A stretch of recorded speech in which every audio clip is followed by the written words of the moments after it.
8 अक्टूबर 2005 क़यामत सुगरा का दिन। बालाकोट और मुजफ्फराबाद जलजला के सबसे ज्यादा मुतासरा इलाके, जहां सैकड़ों जानों का नुकसान हुआ, वहीं लाखों इंसान बेघर हो गए। आगोश होम्स ने भी जलजला के मुतासरीन की जरूरियात को मद्देनजर रखते हुए यतीम बच्चों के सर पर दस्ते शफकत रखा, जहां लाखों बच्चे यतीम हो गए। उन्हीं मुतासरीन में से एक मुतासिर मोहम्मद अजमल भी था।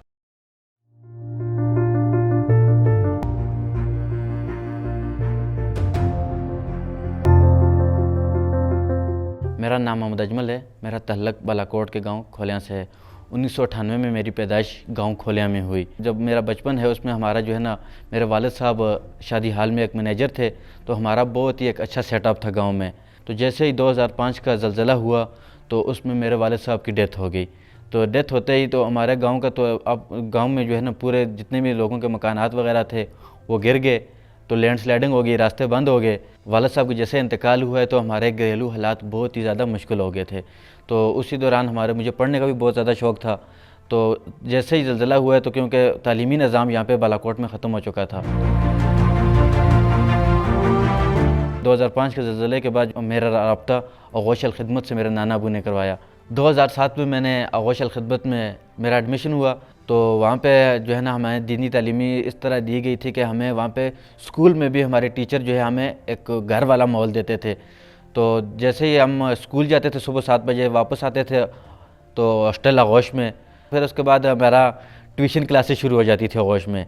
तो ट्यूशन क्लासेस होती थी। उसके बाद जो है हमारा स्पोर्ट टाइम के बाद मगरिब के बाद हमारी जो है ना कुरान क्लासेस शुरू होती थी। दीनी तालीम हमें इस तरह दी जाती थी कि कुरान मजीद के अलिफ लाम से लेके वन नास तक कुरान मजीद का सारा तर्जमा बाय तफसीर जो है ना हमारे उस्ताद इकराम आगोश वाले पढ़ाते थे हमें।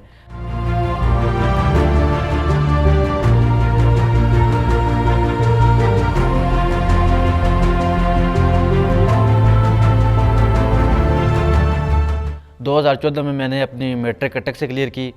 उसके बाद जो है ना मुझे वहाँ से टीचर्स ने मशवरा दिया कि आप अजमल कोई डिप्लोमा कर लें, टेक्निकल डिप्लोमा 3 साल का DAE। तो मैं यहाँ पे फिर आया हरीपुर टेक्निकल पॉलीटेक्निकल कॉलेज में। मैंने यहाँ पे अपना एडमिशन करवाया टेलीकॉम में।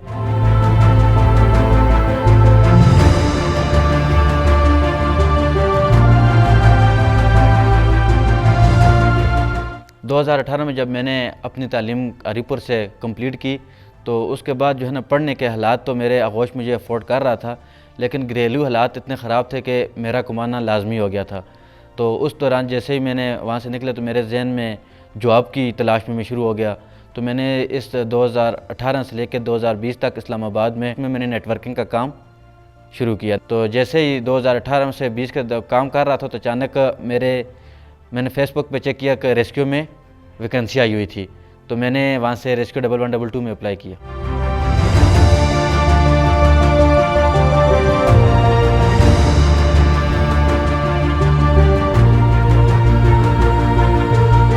दो 2020 में मेरा रेस्क्यू का लेटर आया। तो उसके बाद हम चले गए ट्रेनिंग के लिए मर्दान, PRC मर्दान ट्रेनिंग के चले गए। वहाँ पे हमने 45 दिन की, क्योंकि वहाँ पे कोरोना आ गया था, हमारी ट्रेनिंग हुई 45 दिन की। तो वहाँ पे हमने जो है ना अपने डिपार्टमेंट के मुतल्लक जितना भी हमारा रेस्क्यू डिपार्टमेंट का जो काम है वो हमने ट्रेनिंग अपने में किया फिज़िकली। उसके बाद जो हमारी क्लासेस होती थी ट्रेनिंग में, हमारी ट्रेनिंग कंप्लीट हुई तो उसके बाद मेरी ज्वाइनिंग मानसरा में हुई। मुझे अल्लाह रब्बुल इज़्ज़त ने एक सरकारी जॉब दी तो मेरे ख़ानदान वालों को मुझ पे एक आस उम्मीद हो गई।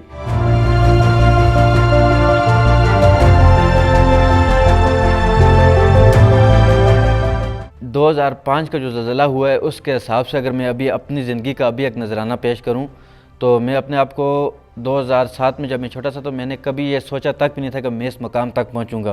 क्योंकि जिस वक्त मेरे वालिद साहब की डेथ हुई थी तो आई थिंक कोई इंसान ये नहीं बोल रहा था कि यार ये बच्चे जो है ना बड़े होंगे, ये पढ़ेंगे, ये पढ़ लिख के कोई अच्छी पोस्ट पे लगेंगे। अल्हम्दुलिल्लाह मैं एक अच्छी पोस्ट पे हूँ।